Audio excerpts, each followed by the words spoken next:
Hi, Adrian. How are you? I'm good. Thank you very much for having me. How are you, Monica? Great, and thank you so much for coming, and thank you so much for accepting our invitation. How's everything? Oh, it's okay. I'm actually up in the far north of Scotland, so apologies if my internet isn't great. It's okay, it's okay. Yeah, here in India as well, it's raining, so little bit internet problem here as well. So just to start this podcast, why not you introduce yourself to our audience? Yeah, so my name's Adrian Mouat. I work as a technical DevRel at Chainguard. That kind of means I do lots of docs and videos and a few talks and things like that.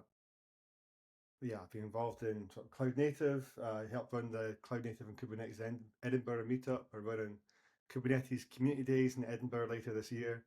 But yeah, been involved in that scene for a long time. It feels like. That's great. So, Adrian, like as you have the 20 years of experience, so how's that journey? Can you just spend some time on how your career trajectory has changed in over these years? Yeah, well, I'm pretty sure I don't have a very typical trajectory, so I'm not entirely sure how much that'll help people. Yeah, I mean, I went to uni in Edinburgh, and I did computer science, and then I did an MSc in high performance computing at the University of Edinburgh. But that's, we're going back a long way. That's 2002. Then I worked in industry for a little while, but then I was at the EPCC again, and I worked there for 10 years. So I was working on sort of European projects, um, sort of high performance computing related consulting. Um, but after that, and I guess why most people know me is I actually did some work in Amsterdam and I worked with a company called Container Solutions. And they're one of the first companies in the sort of Docker and Yeah. containerization period. And one of the first consultancy companies around that. So that's really where I did a lot of Docker stuff. I wrote a book on Docker. Um, yeah, talked to a lot of people, wrote a lot of blogs, that sort of thing. Um, After that, I moved to Chainguard, which was about 3 years ago. I did join Chainguard as an engineer, but then I was briefly a product manager, and now I'm in DevRel, which, to be perfectly honest, suits my background and my skill set quite well because I've done a lot of IT stuff all through my career. So it's actually been quite a nice journey in that. That's great. One more thing, like as you have said, like you have worked on the cloud stuff throughout your year, right? So, as your like you have experienced like how the cloud was before the 10 years. So how that has changed, what kind of technology, is it kind of same or just we have just changed the name or just we have changed the ways of doing? Or how's what's the one to two things that has really changed and really shaped the cloud industry?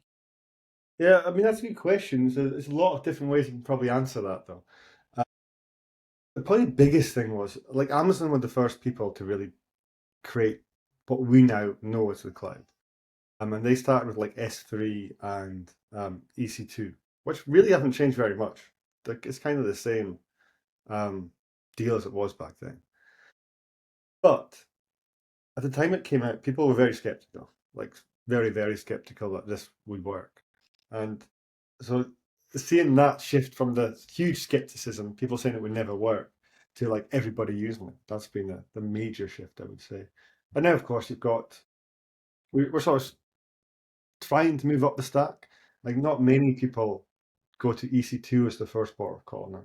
You're probably looking at things like Lambda or EKS at least, which are a higher level than just raw VMs. Okay, that's great. And also I just wanted to know about you, like what's those year where things really have changed? Like from my experience, it has changed it started changing in I think 2019 or 17.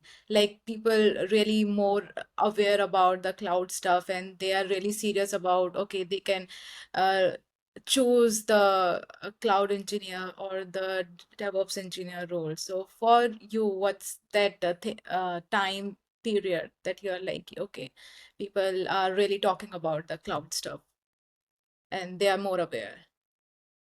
Yeah, I mean, for me, it probably was earlier, but I mean, from a personal point of view, what happened was like Docker and containers came out. And so I was there right at the start of that. And that was like 2014, 2015.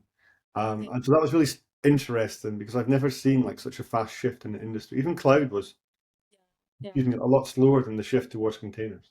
Yeah. Right. So that's the big one that I remember. But if you go, and I've also been to like, DockerCon, KubeCon all through the years. One of the really interesting things there is like the first conferences were engineers talking to engineers. And then it became like, there was a bunch of vendors in the space, but they were kind of talking to us. And it's only in the last few years you've really started to see actual end users, right? Like they used to be a very small part of the numbers at the conference. Now the probably the majority is actually just users of the that's been a very interesting shift as well. I think that gets to your point. Like it was only like in the sort of last few years that, sorry, I guess I'm counting like 2019 and on as the last few years has been the shift towards actually the mainstream stuff. Yeah, I mean, what I have experienced, like, yeah, I'm like 2017. I started my BTech journey with that time. But what I have seen, people really wanted to integrate or wanted to deploy their stuff into the cloud, and also they are talking about the Docker as well, and then Kubernetes that time. So that was so fascinating that we are really not just deploying the things into the cloud, but we are just really thinking about. Okay, how we can manage this better. So that's very like interesting in the cloud field. And yeah, I'm really agree. Also, yeah, I just wanted to know, like, yeah, you have worked as a cloud engineer and the software engineer and a chief scientist in the companies, and then right now you are a DevRel.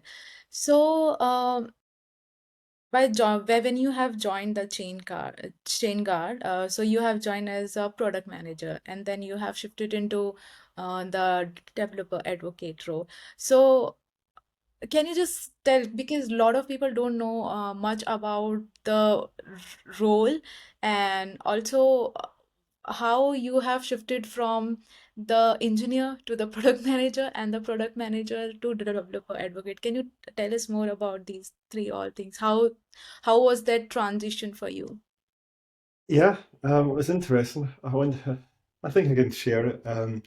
So I joined Chainguard as an engineer. Um, but when I joined Chainguard, the team that was working, I joined the team that was it's now the images team. Like so, Chainguard Images is our secure zero CVE images product. That wasn't at the time the only product or even the major product. Um, and the team was quite small. And so management asked me, "Hey, would you mind being a product manager? Because we need somebody to product manage this." Um, and I just said, "Yeah, okay," and I did it. And I think I did a decent job, but I didn't have experience in that space. So as the product became more and more important to the company, I think they realized, well, maybe we should have somebody with more experience. And to be honest, the move to DevRel actually fits my skills a lot better. So you were asking something? Yeah, yeah. I was just asking, like, what kind of work you have been doing when you were the product manager and now Yeah, as a developer advocate. yeah. So with product manager, the idea is to try and figure out the direction of the product, figure out Yes. what features you should have, to make decisions around that, and to work alongside the engineers, and also to work, with upper management and trying to understand all the requests coming in and how to make the best possible product for your users. Um, Now, there's different ways to do that job, quite frankly, and I probably, because my background was engineering, I probably approached it from an engineering background. I'm not necessarily sure that's the best way to approach it. You really want to approach it from the user's point of view. And a big thing is just trying to make constant forward progress, to like see things through and get things shipped. That's what you want to be achieving as a product manager, and that's a tricky bit. That's the herding cats bit of the job. Yeah, Yeah, and that's but probably I where I think, have the upskill. Go yeah, on. yeah, but I think it depends on the companies as well. Like, yeah, yeah, you are working in the chain guard, right? Yes, we will talk about what is Chainguard is doing, of course. Like it's a whole technical company, like we can say the core engineering. So in that company, do really those companies want someone as a product manager who is very technical, or someone who can do the product manager stuff? So primarily product manager stuff, with a caveat in that you need to be technical enough to understand the product. Because unfortunately, well, not unfortunately, but we have a very technical product. So you do Yes. need enough technical skills to understand the product. But I wouldn't say you had to be an engineer to be a product manager at Chainguard. No. Right. Okay, so how like this developer advocate role look like? I know this is totally different in different companies, but I would how's say more so, right? So I would say that's one thing that does change a lot between companies is how developer relations, developer advocacy is viewed. Um, right, I think John O'Bacon has quite a good video. Maybe you can link it, and he goes through like all the different roles, and you see there's just a ridiculous number of, I should say ridiculous, but there's a lot of different potential ways you can do developer advocacy. So one thing that overlaps with the product management thing, and it is very important at some companies and less important than others, is speaking for the end user. So within developer relations, you might be expected to talk to the end user, figure out their wants and needs, and sort of advocate for them internally. So you'd be talking to like the engineers and product management and saying, hey, this is what the users are telling me. Um, Other times, like some DevRels are just on the road the whole time and going to meetups, going to conferences. Some are just producing content the whole time, so writing blogs, producing videos, things like that. So then there's some that like are online in communities like Reddit and so on, and trying to build support there. So there's a lot of different things like let's put under that umbrella. right. So what do you think, like, what kind of person fits for this role? Like, I know there's a lot of things you should have to be good at speaking or good at technical. So for you, what kind of technical skills or other skills they should have to get into this role? So that's another good question, and I'm not. So I've done a lot of speaking in my career, but it was Right, something that I had to work at. It's not something that came naturally to me. So that's the first thing I'd say is like if you want to get into this sort of role, um, you do need to work on speaking and being comfortable in front of people. But right, that's probably not as hard as it sounds. Like what I would recommend is going to meetups, presenting at a few meetups, because meetups are always looking for speakers. Like you will have no problem getting a speaking slot, and don't worry too much about the topic. Just speak about whatever you're working on, as long as it's vaguely interesting and vaguely relevant to the meetup. They're going to say yes. Um, that's the way to go about it there. Um, from my own way of doing things, I have a very sort of authentic technical voice. Um, that's the way I do things. And so, like, if people watch my videos or they come to my talks, they know there's going to be technical content and they're going to get something technically out of it. right, right. Whereas other people, I think they have a different voice, they have a different way of doing things, which is, makes sense. It'd be boring if we were all the same.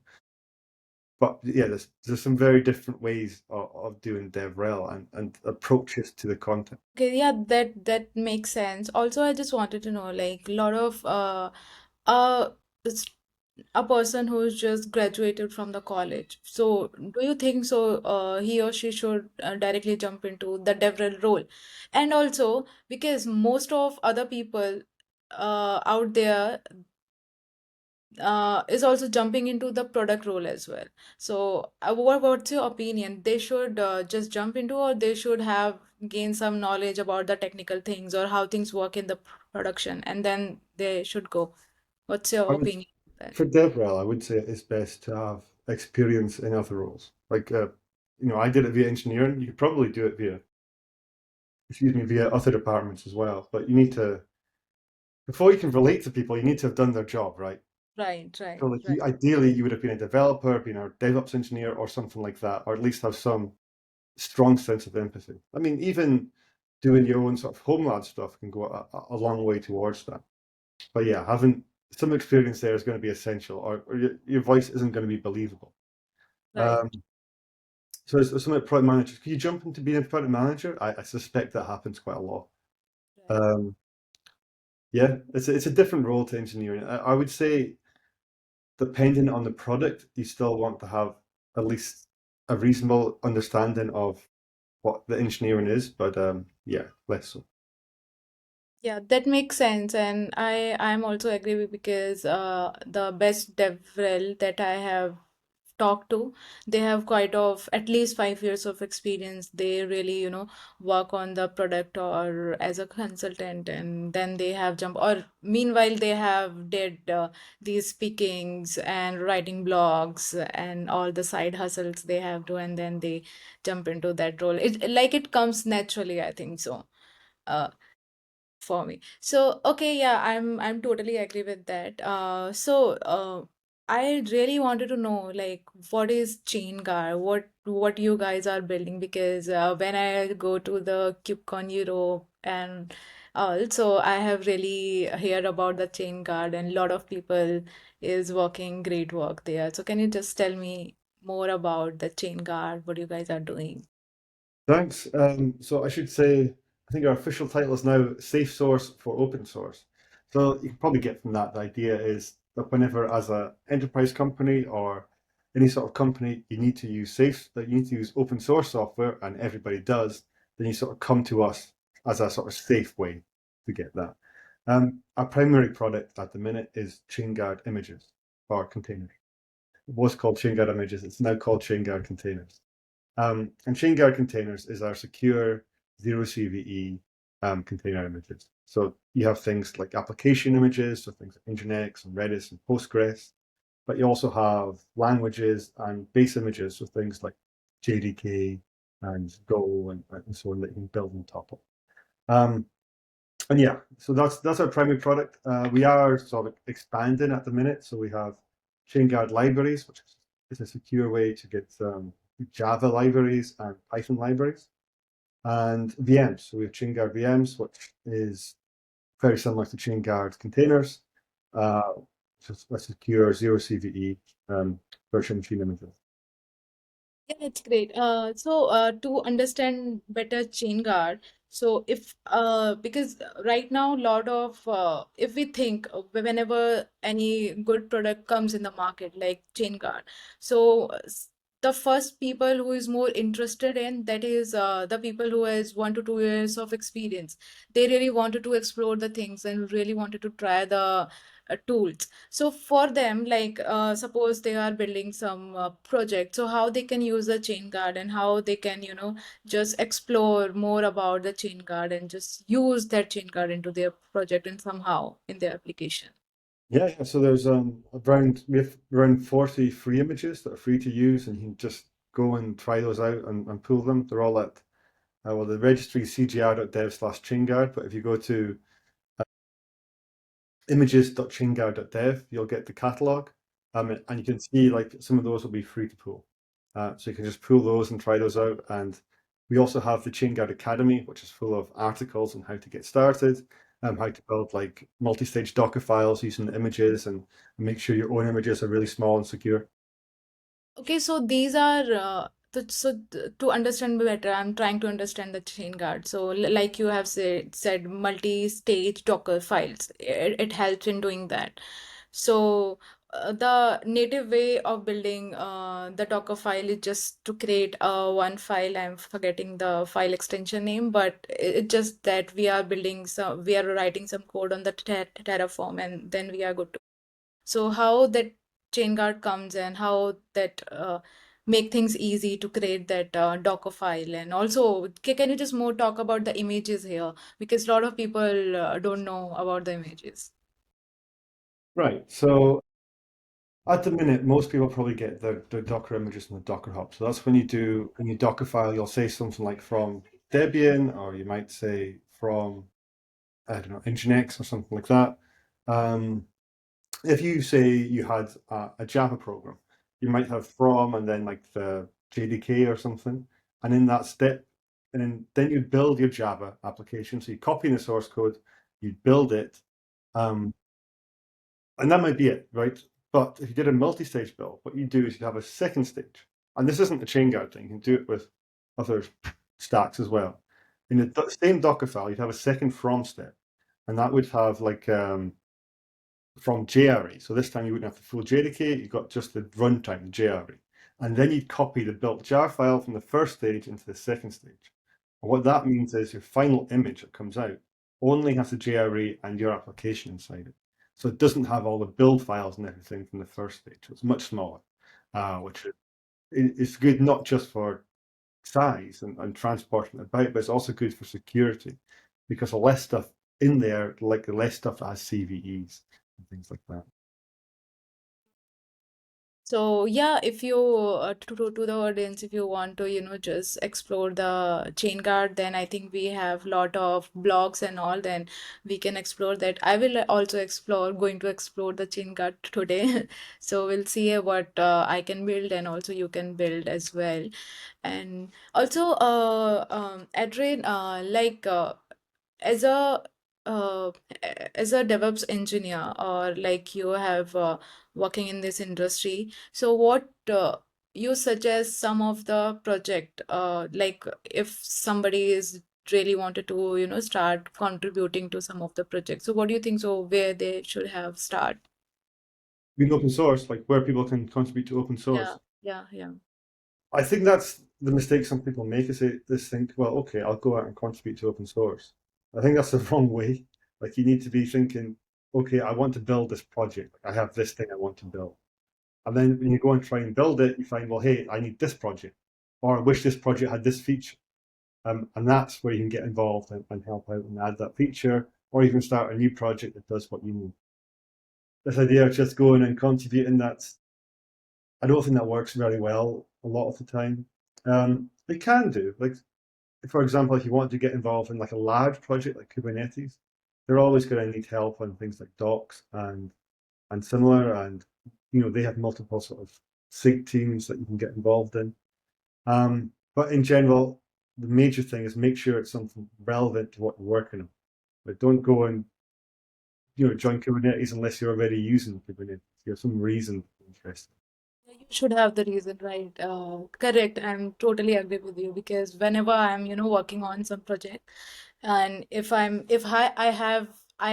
will going to face some of the thing that I need to just integrate, then it will be so much easy to, understand that topic because now you know the reason to learn some tech, and that's I'm totally agree with you because I feel that thing with the Docker when I have I needed to integrate the Docker and build some images by using the Docker. Then I know the Docker's documentation is really great as compared to Kubernetes. Unfortunately, we don't have the good documentation on the KTs. But yeah, with Docker, we have really good documentation. So that's I'm to totally agree. We should just choose whatever we are using in the real life. Also, okay, that's about that. Also, just wanted to know like which companies are using Chainguard? What are those top companies who's using Chainguard? I really wanted to know. Well, honestly, you know, as you're probably aware, like companies can't always say which companies are using them. So I would go and check the website. I'll do that now. Hopefully, I won't drink. Yeah, so I can tell you which ones I'm allowed to say, which is like HPE. That's one of our first customers. Hewlett Yeah. Packard, GitLab, Confluent, Snap, Appian, Elastic, Anduril. Um, Basically, a lot of um, yeah, large enterprise companies. I would also say there's a lot of companies that are in regulated industries. So, like FedRAMP is a big thing, like where there's regulations that say, hey, you have to make sure your infrastructure doesn't have CVEs. A lot of those companies that are trying to meet that regulation will come and talk to us as a way to reduce their CVE count. That's great. Like Confluence is also using the chain guard because and in day-to-day life I'm using the Confluence for the boards and all and writing the documentation all, and that's great to hear. And also just wanted to know like as a DevRel and developer advocate, you talked about the product and you know in and out of the product, what is happening inside the firm, and what users are thinking.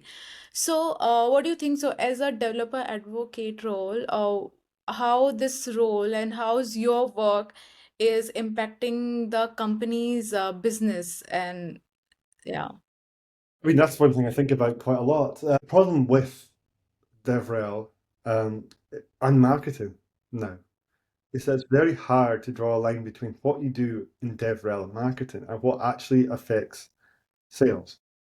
right, So it used to be a bit easier, right? You could like collect statistics and see what's going on, but we live in a zero-click world now. So it's very hard to attribute um, sales to like an event before that. Um, so yeah, that can be very difficult. I don't know if I have any particularly good advice. That's something that we're working on at the minute. Yeah. yeah, because sometimes it's very confusing because yeah, we are doing the kind of stuff. Tell me if I'm wrong. Like you know the whole technical stuff. You have the technical knowledge, and also you have the ability to tell the people, okay, what I'm working in and what our company's way to do that, and why you should choose.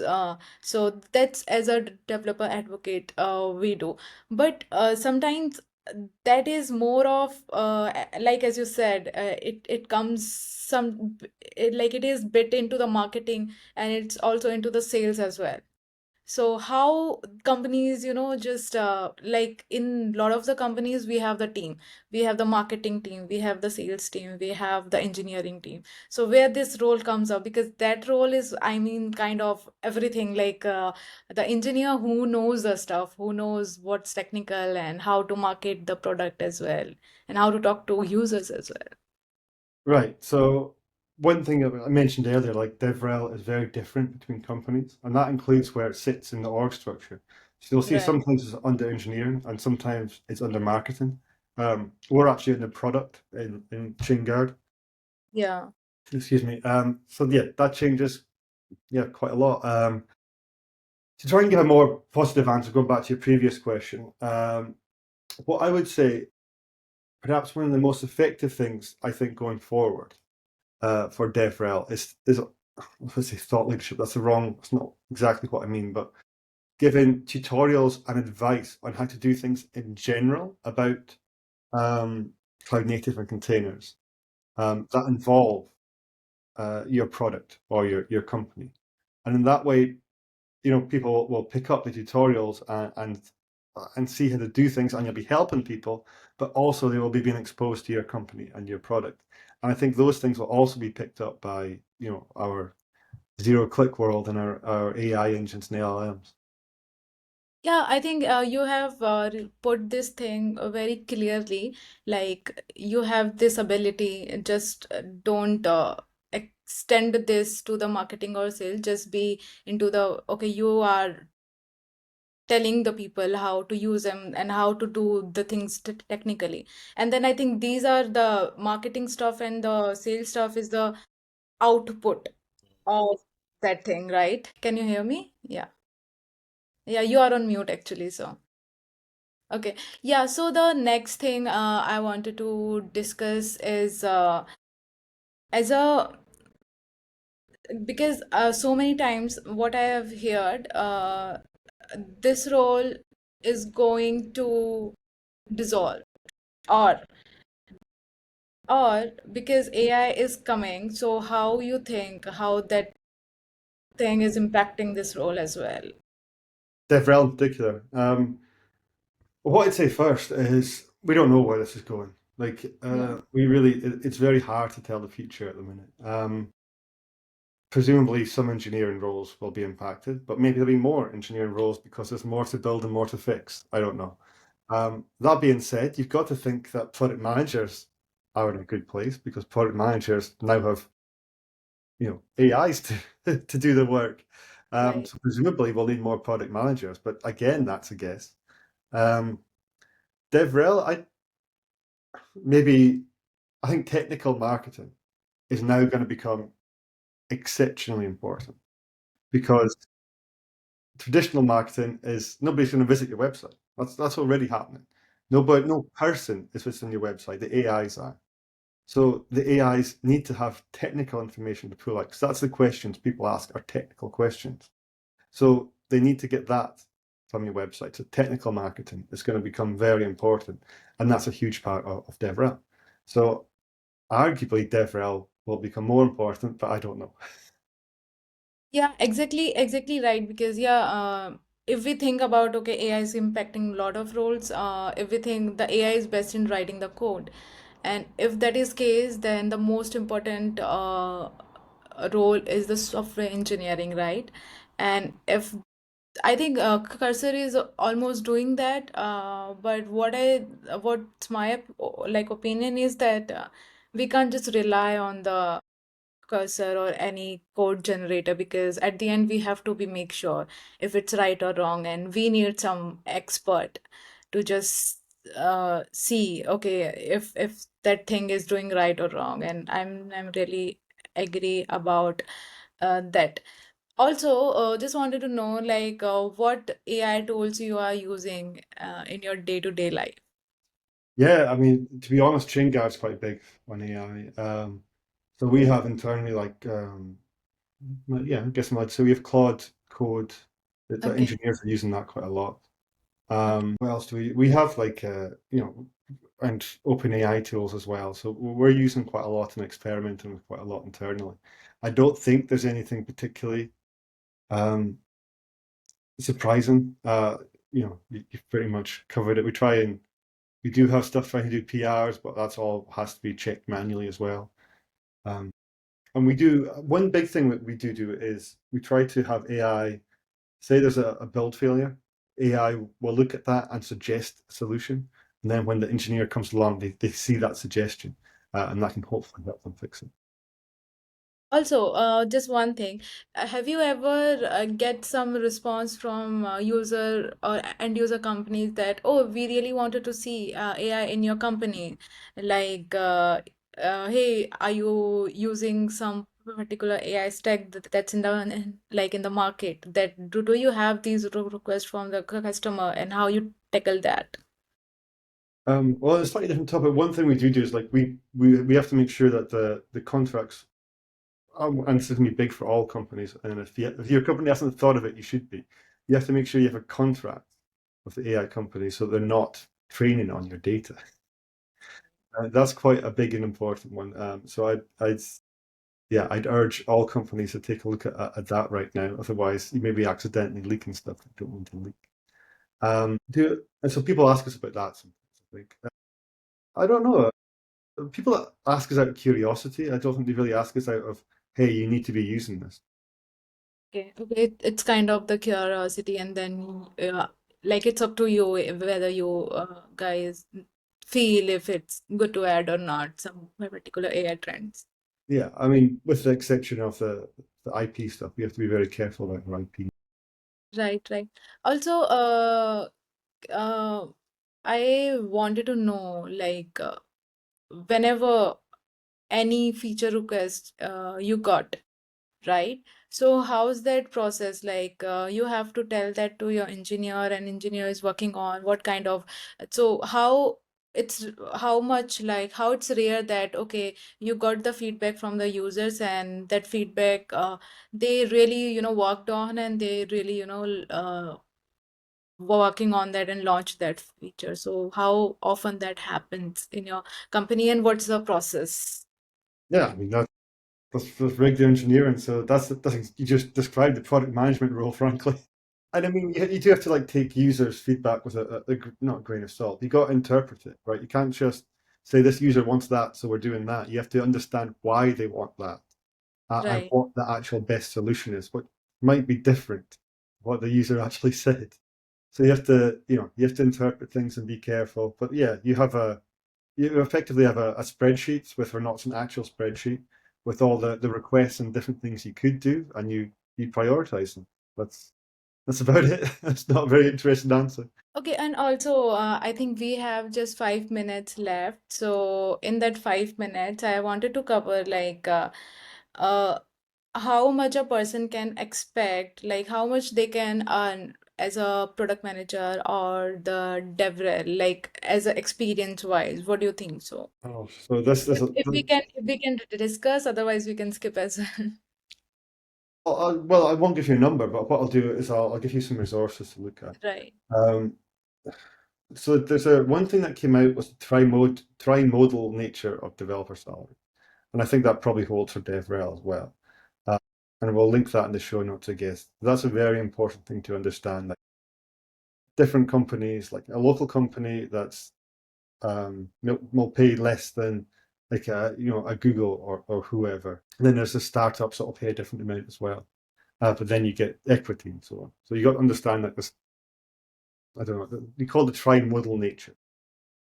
And then there was a DevRel report that like had anonymized salary information, and that's we can find that. I would link that, and then from that you can get an idea of DevRel salaries. Okay, so how much it is? Sorry, I just Oh, skipped. well, I can't tell you. Like you can, there is Okay. a report, and that did aggregate a whole bunch of different salaries. I mean, it's very dependent on where you are and which company you work for. Okay, Like it's more, yeah, it's there's a more depends on you. huge, very wide range.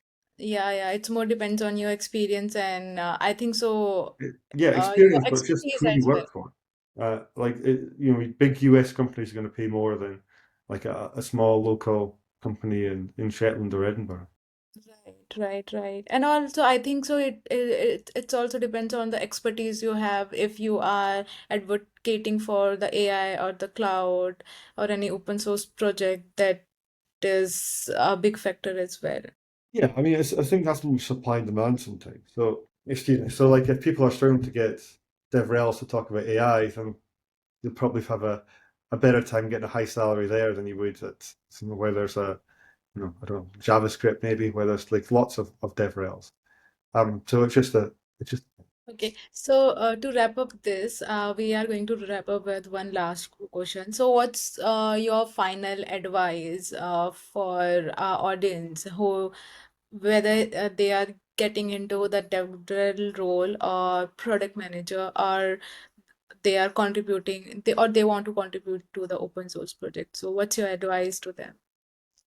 um, I mean, I think everybody says follow your passion. That's maybe a little bit too trite, but that's definitely do things that you're interested in because um, in terms of open source, you're going to lose interest if it's not something you're interested in. So ideally, it'd be something, like even for your own project or your own home lab or something like that. And in DevRel, it's very important to be enthusiastic about things because that comes across in the videos. So I think that's helped me a lot that people realize, hey, I am actually genuinely interested in the stuff that I'm talking about. That's probably my major advice.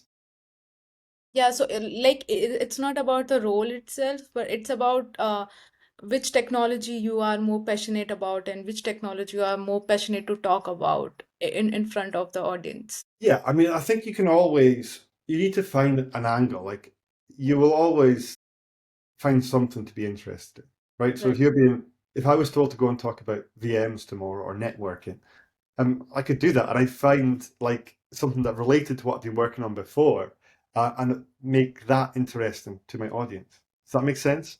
So I wouldn't necessarily. I'd have to find a way that made it interesting and related to stuff I'd done before.